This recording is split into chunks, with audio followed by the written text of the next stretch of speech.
Kyle Hamilton of Notre Dame is one of the most controversial prospects among Jets fans in the upcoming NFL draft. Few doubt his ability, few doubt his potential, but there are questions about the value of the position he plays. Could the Jets justify drafting a safety in the top 10? I'll tell you what I think on today's episode of the Locked On Jets podcast.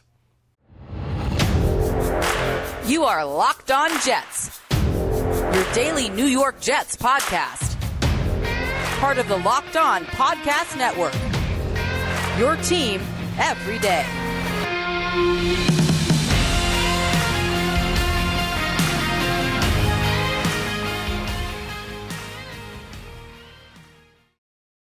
Welcome, this is the Locked On Jets podcast, part of the Locked On Podcast Network, your team every day. It is the final day of March, Thursday, March 31st, 2022, and I'm your host, John B. from GanggreenNation.com.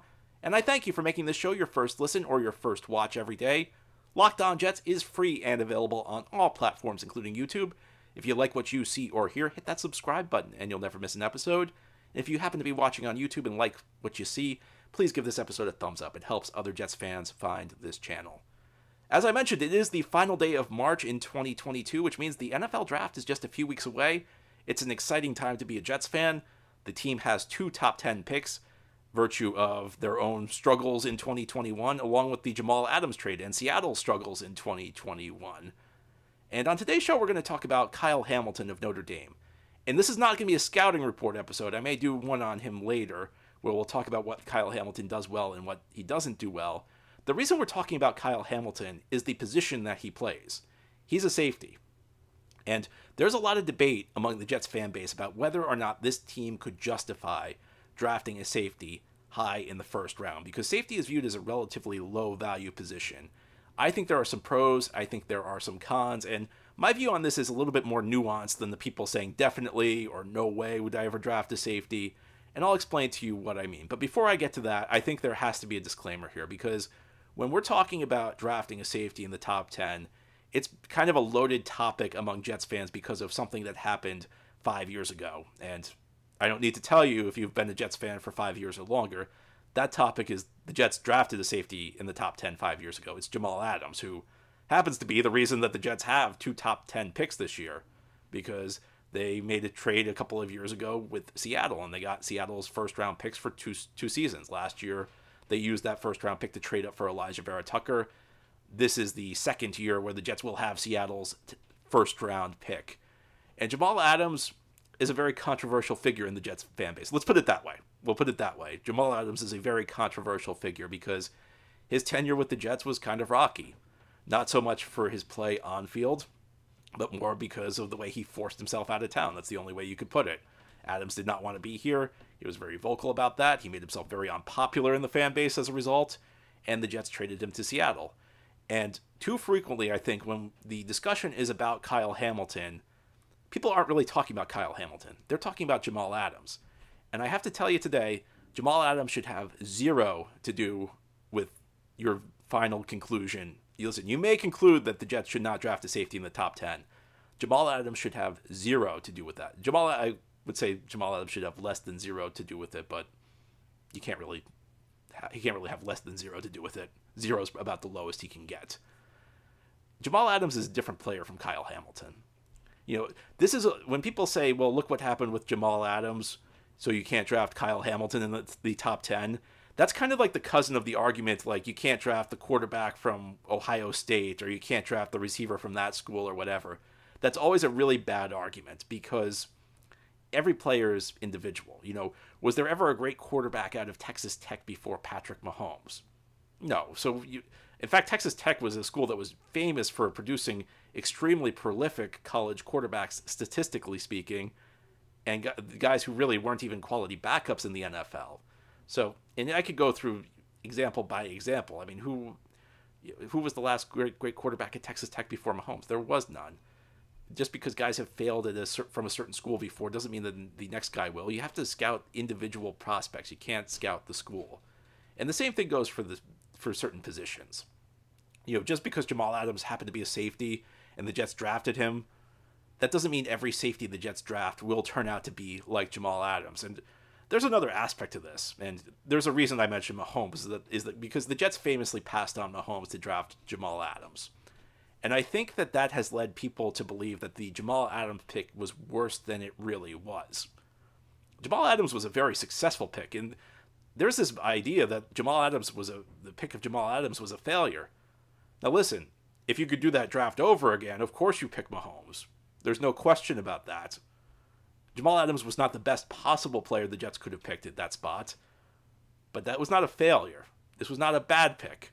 This was not a situation where the Jets drafted John Ross, who the Bengals picked that year. He was on the board when the Jets were there. If the Jets had picked John Ross, that would have been a complete failure. And I think this goes back to one of the issues I think sometimes we have analyzing the Jets.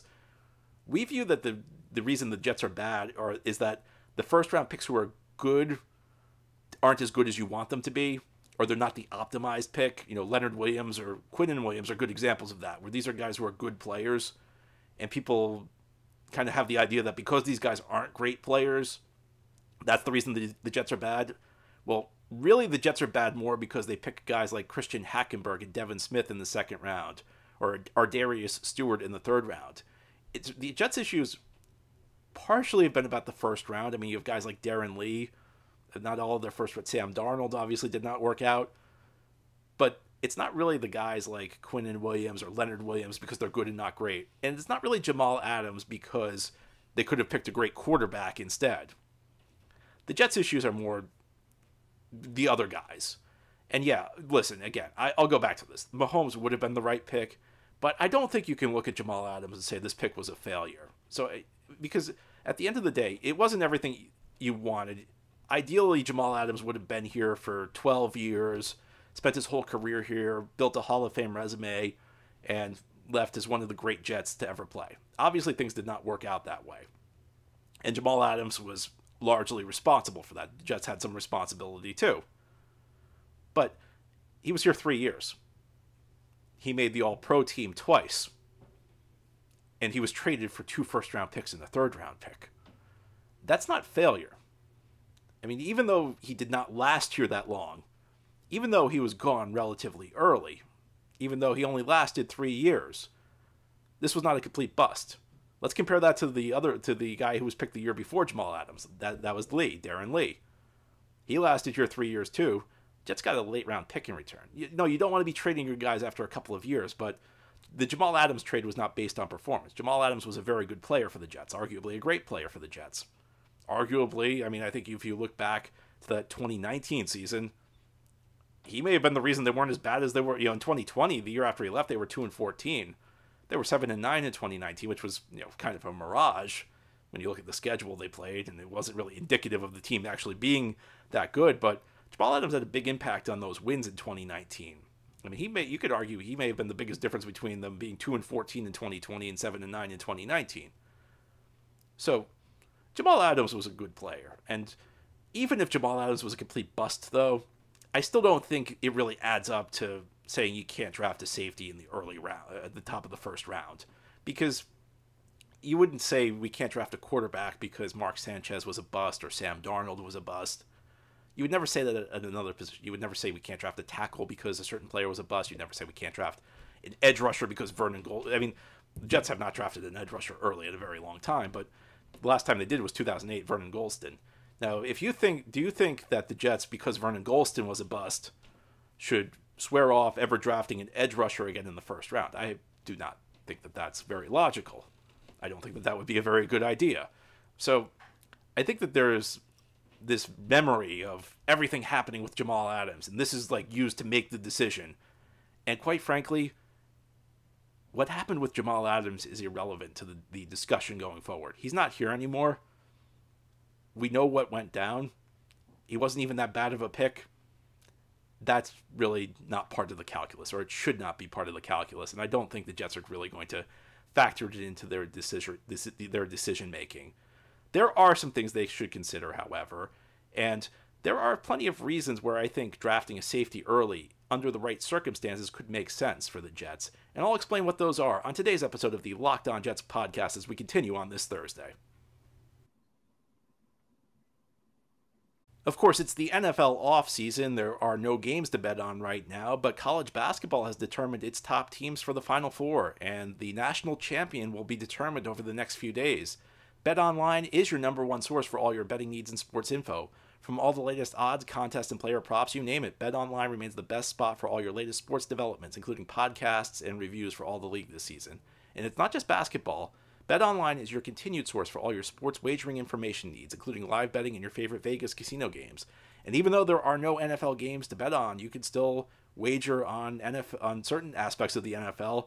The Jets currently have pretty long Super Bowl odds at BetOnline, 200 to 1. So if you really believe the Jets are going to improve their team through the draft and have a dream run through the 2022 season, BetOnline has you covered. Head to the website today or use your mobile device to learn more about the trends and action.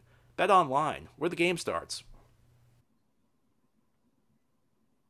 Thank you again for making Locked On Jets your first listen every day. We are free and available on all platforms, and this is a daily podcast covering the New York Jets. We have new episodes each day, Monday through Friday. If you're new to the show, welcome. Hope you enjoy what you see or hear.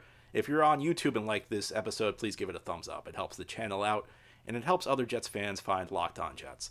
Today, our focus is Kyle Hamilton, and it's not so much a scouting report episode. We may have one of those in the weeks ahead. It's more a question of whether or not the Jets should even be interested in this player, either 4 or 10 in the first round, because there's a school of thought that you should not draft a safety high because in the NFL, positions are not equal. There are simply some positions that are more valuable than others, and safety is viewed as a relatively low-value position. So does this mean you can absolutely rule the safety out? I would say no. And there are a couple of reasons why I would say you cannot rule a safety out. The first is that, listen, I think if you follow the NFL, you know that a great safety can have an impact. Positions may not be equal, but that doesn't mean that positions lack impact players, guys who change the game. And if you've watched the NFL through the years, you can remember guys like, and safeties come in different varieties. You have your guys who just take away the middle of the field, like an Earl Thomas or an Ed Reed way back when. You have your guys who are more destructive near the line of scrimmage, like a Troy Polamalu. And in today's game, there are plenty of great safeties out there. And really, the NFL draft, and I've talked about this a lot on the show over the last couple of weeks, the NFL draft is not simply about plugging up the weakest positions on your team, although safety's got some issues with the Jets right now. Whitehead was a good signing. Jordan Whitehead signing from Tampa Bay, I think that was a good signing.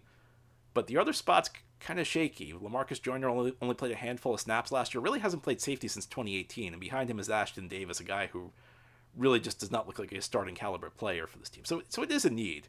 But it's not just about it being a need. The NFL draft is really about finding guys who are going to be core players for your team, especially in the first round. Guys who are going to be high-end players. And over the long run, yeah, maybe this year you may say, I need this position, I need that position. And listen, I do think that one of these two picks needs to go to receiver. I'm not changing my mind on that. But it's really, as much as anything, about finding guys who are going to be impact players for your team for a long time. And at the end of the day, you're not going to care as much about where those guys play. Now, I know this was a second-round pick, but I go back to 2017 when the Jets drafted Jamal Adams and Marcus May in the first 2 rounds. And I remember there was a very popular sentiment among Jets fans, especially after the May pick, that it doesn't matter if this guy turns out to be a great player. Drafting a safety in the first 2 rounds is bad. It's just bad business. It doesn't matter. This pick's a failure. There's really nobody who feels that way now. And I think sometimes we focus a little bit too much on the short run, and we don't focus on how things actually play out in the long run. It's very rare that a player turns out to be good, and you years later, 5-10 years later, look back and say, that was a bad pick because it wasn't an immediate need for our team. It's just not how it works. It's hard enough finding quality players in the NFL draft. It's even tougher to find a guy at a specific position, which, again, I think the Jets are going to have to do at receiver this year just because of the way things have lined up. But it's really tough to do, and it makes your odds of missing much greater. You have to draft the board that's there. You can't draft the board that you wish was there because, listen, the Jets have the 10th overall pick. I looked this up over the last 25 years. You think you're getting an elite player at 10? Less than 1 out of 3 players over the last 25 years drafted at 10 have even made 1 Pro Bowl. So if you're narrowing the field even more by saying, we can't draft at a certain position, you're really limiting your options. And I'll go back to this example. What if the Jets had drafted John Ross in 2017? I know Jamal Adams did not have the ending we wanted him to have, but it certainly was better than drafting a guy who was a complete bust, even if that bust happened to play a quote-unquote more premium position. And this is another problem with the draft, is that we think of these guys in generic terms. We think of this guy as like Joe left tackle or, Joe safety. We just think of these guys as generic players at their position, and the first round pick is a generic star in the making. So we think of this as like, well, we could get this guy who's going to be a star defensive end, or we can get this guy who's going to be a star safety. Well, it's not always the case. Sometimes the defensive end ends up not being that good of a player, and the safety turns into a star. And a perfect example, this is a little while back. This was 20 years ago in the NFL draft. The Jets were kind of in a similar situation. They were picking a little bit deeper in the first round. This was not in the top 10, but they had the choice between a defensive end and a safety. So your mindset might be, well, first round, we always take the defensive end. You always take the defensive end over the safety. Well, what if I told you that the defensive end that they drafted was Brian Thomas, and the safety they passed on was Ed Reed? Does that change your thinking a little bit? I think it should. And the other mindset is that, well, you can just draft a safety. You can just draft a safety in the second round. Well, the Jets did that year because they had a needed safety. So mindset was, well, okay, defensive end's a premium position, so we'll draft Brian Thomas. We can get a safety in the second round. They drafted John McGraw that year. So you probably have one of two reactions. If you have been a Jets fan less than 20 years, you may say, who's John McGraw? And that's kind of the point. You've been a Jets fan longer than 20 years. You remember John. You wish you forgot John McGraw. You wish you didn't remember John McGraw. You wish you didn't remember passing on Ed Reed to take Brian Thomas and then later John McGraw. So it's not that simple. I think sometimes we make these players generic players. We think no matter what you're choosing between star and not star, you have to do your evaluations. A star safety is going to be better than a guy who's not an impact player at a different position. I mean, look at the guy the Jets just signed, Solomon Thomas, who's really going to be a depth player on this team.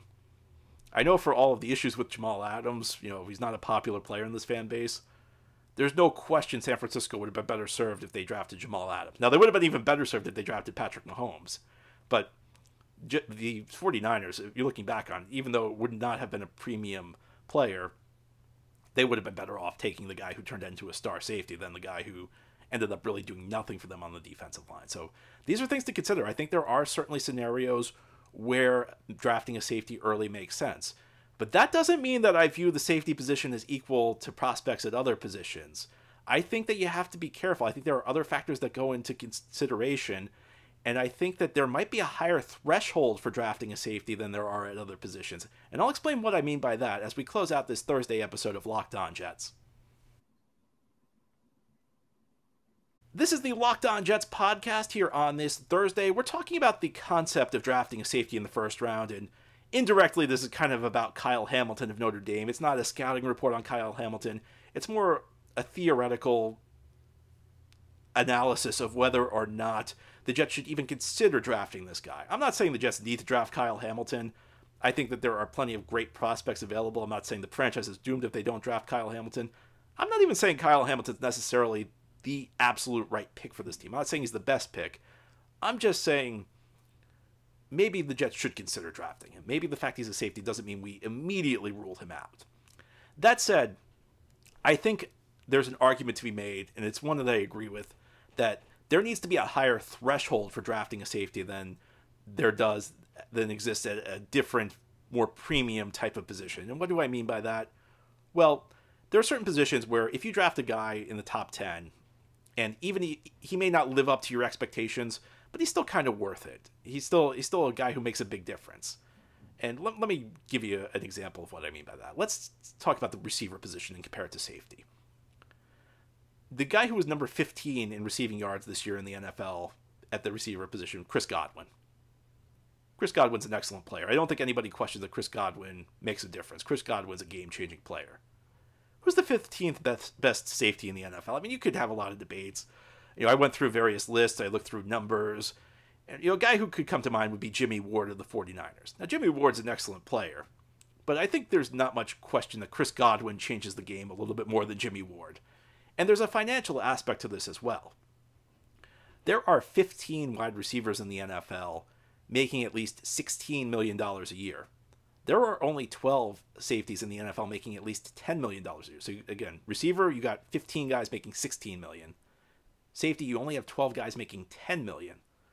And the finances do come into play here because one of the benefits of the first round pick, especially the high first round pick, is that you have a chance to get a great player at a reduced cost because you saw some of the prices players were going at in free agency.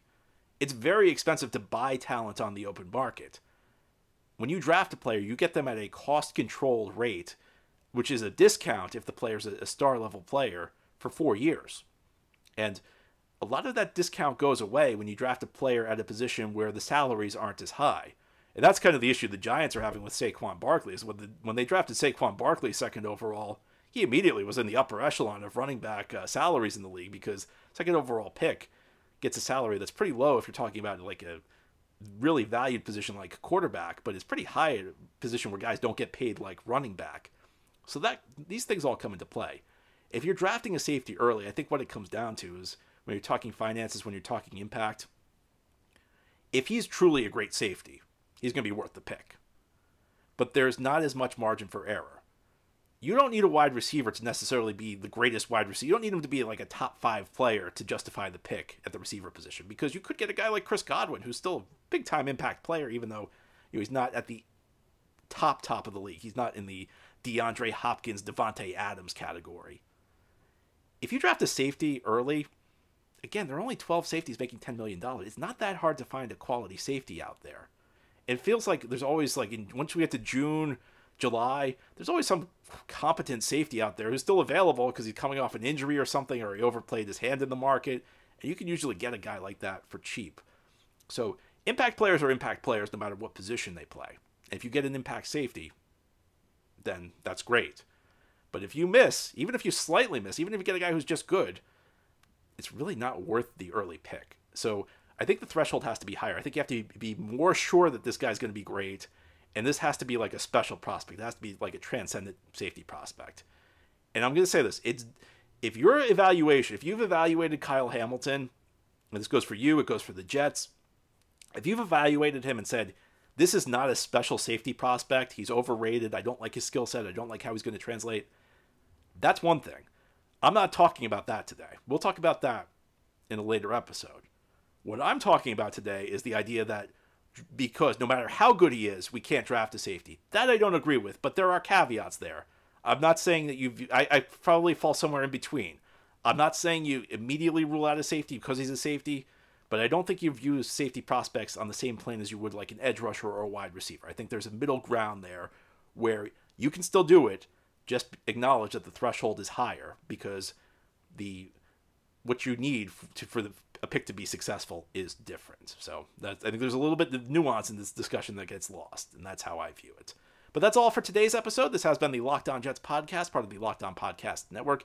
As always, if you enjoy the show, subscribe to it. Leave it a 5-star review if you're listening on a podcast source, and please thumbs up if you're watching on YouTube. It helps out the channel, and it helps other Jets fans find this podcast. Have a great Thursday, everybody. We'll be back tomorrow to close out the week.